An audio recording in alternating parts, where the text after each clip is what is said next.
Welcome back to my channel. I hope তোমরা সবাই খুব খুব ভালো আছো আর আমি বেশ ভালো আছি because it's Kharagpur station. I think তোমরা গেস করতেই পেরেছো। তো আজ আমরা যাচ্ছি কোথায় বলবো না, গিয়ে দেখাবো। ওকে, হ্যাঁ, টাইটেল অ্যান্ড থাম্বনেল দেখে তো গেস করেই মানে বুঝেই যাবে। যাই হোক, যেখানে যাচ্ছি সেটা তোমরা আশা করছি টাইটেল অ্যান্ড থাম্বনেল দেখে গেস করে নিয়েছো। আর এখন ওদিকে টিকিট কাটা চলছে আর আমরা অ্যাজ ইউজুয়াল লেট তো আছি। তো কী করা যাবে এখন, আর কোনো বকবক নয়, চলো। 6টায় ট্রেন, এখন 5:30 বাজে, দেখতেই পাচ্ছ পুরো অন্ধকার অন্ধকার মহল চারদিক।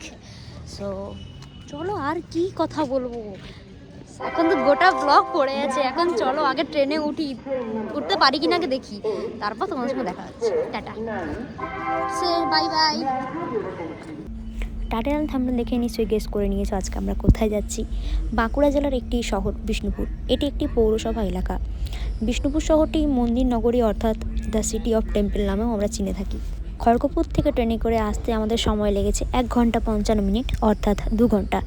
আজ আমরা একদিনে কিভাবে ট্যুরিস্ট স্পটগুলো পুরোপুরি ঘুরে দেখব, কিভাবে থাকবো, কিভাবে পুরো দিনটা এনজয় করব, সেইটা পুরো ডিটেলসটা আমাদের এই একটা ভিডিওর মধ্যেই আমরা দিচ্ছি। তো তোমাদেরকে পুরো ডিটেলস ভিডিও জানতে হলে তোমাদের এই ভিডিওটা পুরো শেষ অবধি দেখতে হবে। তো চলো শুরু করা যাক। এই বিষ্ণুপুরে আছে অনেক ঐতিহাসিক স্থান, মল্ল শাসকদের নির্মিত টেরাকোটার মন্দির, মদনমোহন মন্দির, পোড়ামাটির হাট ইত্যাদি। আমরা চলে এসেছি দার্জিলিং। আপনারা দেখতে পাচ্ছেন আমরা এখানে চলে এসেছি।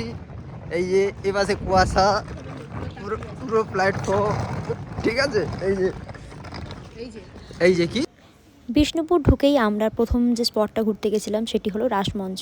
রাসমঞ্চ ঢুকেই কেটে নিতে হবে টিকিট, যার মূল্য 25 টাকা প্রতিজন। এবং এই টিকিটটা আমাদের যত্ন সহকারে রেখে দিতে হবে, কারণ পরের দুটো মন্দিরের জন্য এই টিকিটটাই ভ্যালিড, আর ওখানে গিয়ে কোনো টিকিট কাটার প্রয়োজন নেই। মাল্য রাজা বীর হকবীর 1600 খ্রিস্টাব্দে এই রাসমঞ্চটি তৈরি করেছিলেন। এই রাসমঞ্চটি ল্যাটেরাইট স্টোন দিয়ে নির্মিত। রাসমঞ্চটির গায়ে রয়েছে অনেক ক্ষুদ্র ক্ষুদ্র টেরাকোটার কাজ। রাসমঞ্চের মূল চূড়া পিরামিড আকৃতির, বাকি চূড়াগুলি চালা আকৃতির। রাসমঞ্চের ভেতরে রয়েছে 3টে করিডর। 2টি করিডোরের মাঝের যে পিলারটি সেটা কিন্তু বেশ অনেকটাই চওড়া। কথায় আছে রাস উৎসবের সময় বিষ্ণুপুর শহরে যত রাধাকৃষ্ণের মূর্তি আছে সব কিন্তু এখানে এনেই পুজো করা হতো, কিন্তু সেটা এখন আর হয় না। রাসমঞ্চ ঘোরার হয়ে যাওয়ার পরে এখন আমরা যাব বিষ্ণুপুরের জাগ্রত মায়ের মন্দির, যার নাম ছিন্নমস্তা মন্দির। ছিন্নমস্তা মায়ের মন্দিরের সামনে রয়েছে পুজো দেওয়ার ব্যবস্থা এবং তার সাথে পোড়ামাটির জিনিসপত্রও বিক্রি হচ্ছে। ছিন্নমস্তা মন্দিরের পাশেই রয়েছে দলমাদল কামান। রাজা গোপাল সিং 1742 খ্রিস্টাব্দে তখনকার সময় 1,25,000 টাকা দিয়ে খরচা করে এই কামানটির নির্মাণ করেন। এই কামানটির ওজন প্রায় 12,000 কেজির কাছাকাছি। এখন আমরা যাব মদন মোহনের মন্দিরে। এখানে প্রতিটি মন্দিরের গায়ে দেখলাম অনেক নিখুঁত হাতের টেরাকোটার কাজ, যেগুলো খুবই সুন্দর। এবারে আমরা চলে এলাম শ্যামরাই মন্দিরের সামনে। এখানে রয়েছে অনেক ছোট বড় স্টল, যেখানে তোমরা পেয়ে যাবে বিষ্ণুপুরের বিখ্যাত পোড়ামাটির জিনিসপত্র খুবই স্বল্প মূল্যের মধ্যেই। শ্যামরাই মন্দিরটি পঞ্চরত্ন মন্দির, অর্থাৎ এই মন্দিরের 5টি চূড়া রয়েছে। এখানে শুধু পুজো হতো শ্রীকৃষ্ণেরই। এই মন্দিরটি বানিয়েছিলেন মল্ল রাজা রঘুনাথ সিং। এই মন্দিরের ভেতরে যাওয়া নিষেধ, তাই এই মন্দিরটি বাইরে থেকেই দেখতে হয়। আরেকটা কথা না বললেই নয়, তোমরা যারা যারা পোড়ামাটির হাট ঘুরতে চাও তারা অবশ্যই শনি রোববার দেখে তোমরা ঘোরার প্ল্যান করবে, নয়তো তোমরা আমাদের মতোই পোড়ামাটির হাট মিস করে যাবে। আমাদের এর পরের স্টপেজ হলো জোড়বাংলো। এটাও একটি মন্দির। এই মন্দিরের সামনে কিন্তু অনেক পোড়ামাটির স্টল রয়েছে স্বল্প মূল্যের মধ্যেই। তোমরা চাইলেই কিন্তু সেখান থেকে বিষ্ণুপুরের কিছু শপিং করে নিতেই পারো। বিষ্ণুপুরে শুধু মন্দিরই নয়, বিষ্ণুপুরের এন্ট্রান্স গেট অর্থাৎ গড় দরজাও কিন্তু দেখার মতো। পুরো গায়ে অসাধারণ টেরাকোটার কাজ। অনেক আগেকার সময় এখানে বসেই পাহারা দিত রক্ষীরা এই পুরো বিষ্ণুপুরকে। আয়তনও বড় ও লম্বা আকৃতির বিশিষ্ট এবং 7 গম্বুজাকৃতির। ল্যাটেরাইট স্টোন দিয়ে তৈরি এই দরজা, এটাই ছিল তখনকার যুগের একমাত্র প্রবেশদ্বার।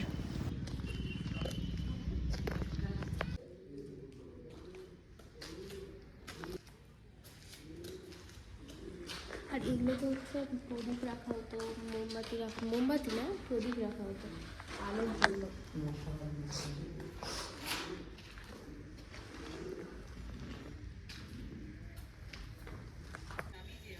পেঁচাটা দারুণ লাগছে, সেরা লাগছে। পেঁচা থেকে ঘোড়াগুলো সুন্দর লাগছে। তার পেছনে একটা মানুষ মাথায় হাঁড়ি দিয়ে, দারুণ লাগছে না?